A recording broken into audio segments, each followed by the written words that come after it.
Lauren Turner, and my topic for this assessment is aggression in sport. Aggression is highly prevalent within the world of sports. Multiple incidents that have occurred related to sport occur at most games and can happen for a number of different reasons.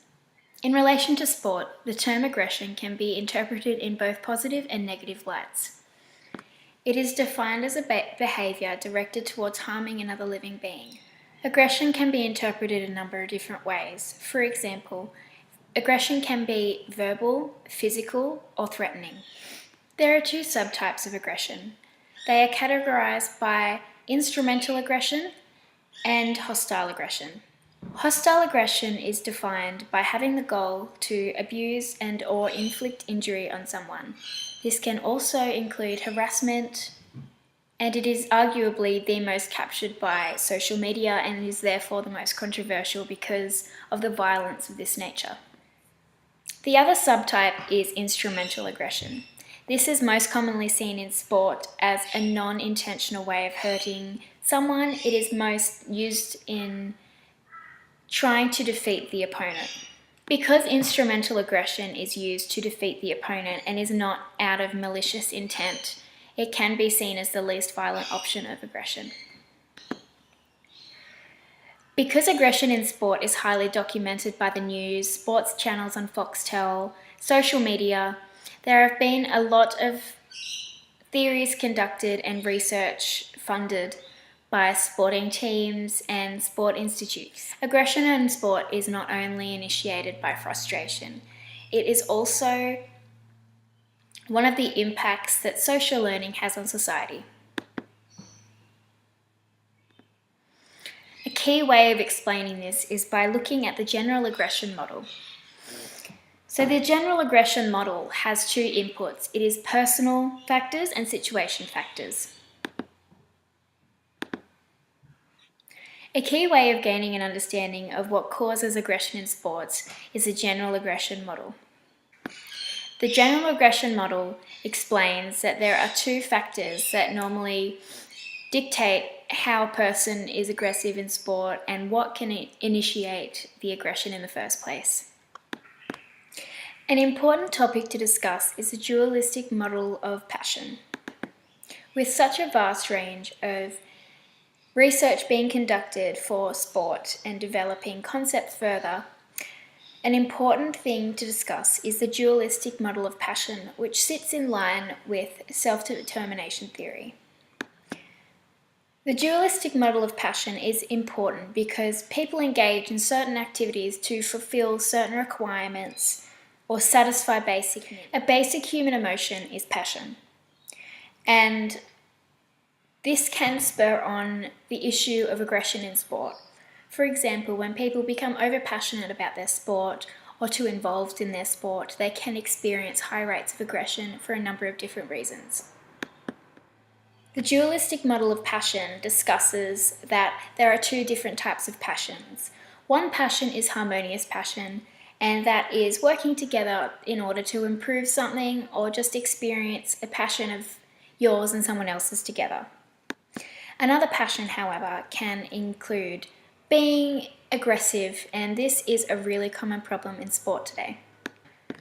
Research has substantiated the dualistic model of passion, and it has shown that two different types of passion can significantly alter and enhance how aggression is occurred during sport.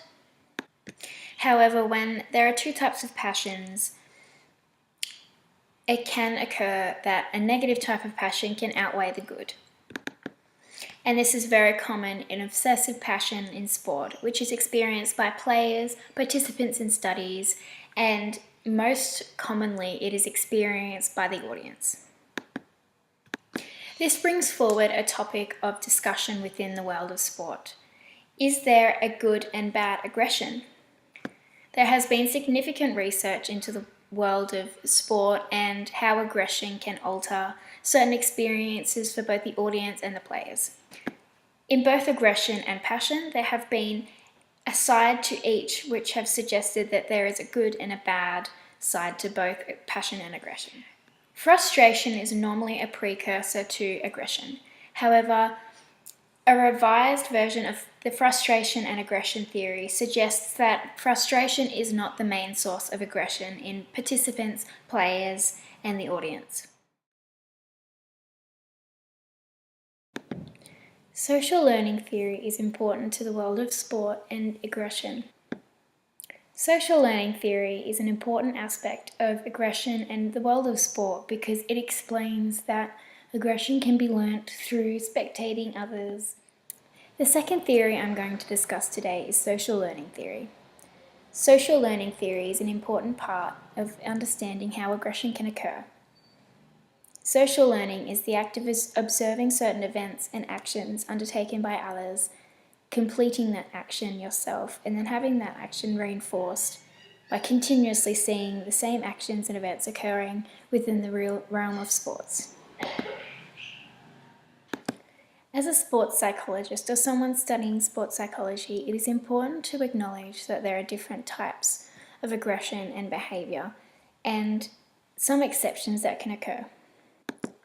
A few examples of special considerations or exceptions could be spectators and aggression. For example, certain spectators may become prone to aggression or victims of aggression.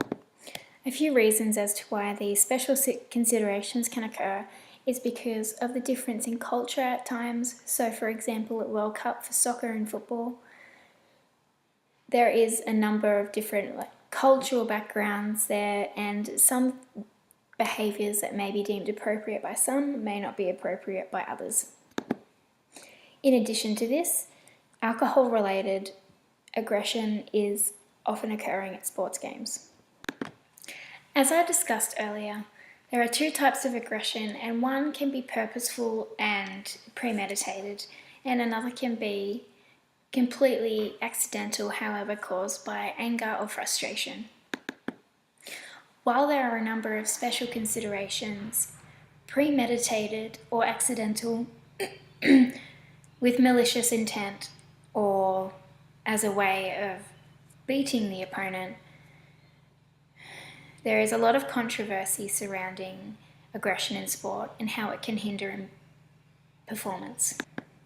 The instinct theory in regards to sport and aggression describes how it is instinctive to be aggressive in sports. For example, you might be having a growing sense of frustration while you are versing your opponent, and that eventually bubbles up into aggressive behaviour.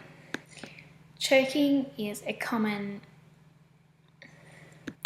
occurrence in sport, and most incidences of choking is mainly due to frustration and aggressive actions during your sport. Choking has occurred in most professional athletes, and it can severely alter their self-perception and can hinder their performance for quite a significant amount of time.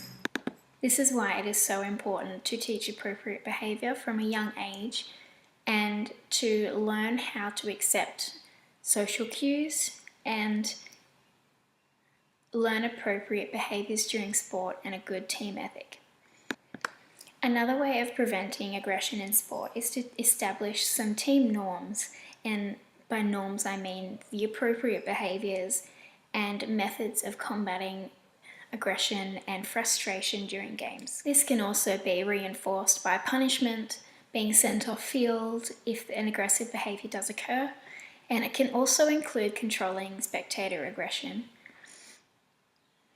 Within sporting teams, if aggressive behaviour is occurring quite often, I think it is important for an intervention to occur. This intervention could prevent quite a substantial amount of damage to both reputation and careers, and it can also prevent injuries that could occur from aggression, and in addition, lawsuits. So for this presentation, my aim was to define what aggression was, how aggression can happen, several theories that back up a lot of recent research into why aggression can occur within teams, within crowds, within weekend sporting teams, and how you can combat these aggressive behaviours and to reduce the amount of aggression within games. Thank you for listening.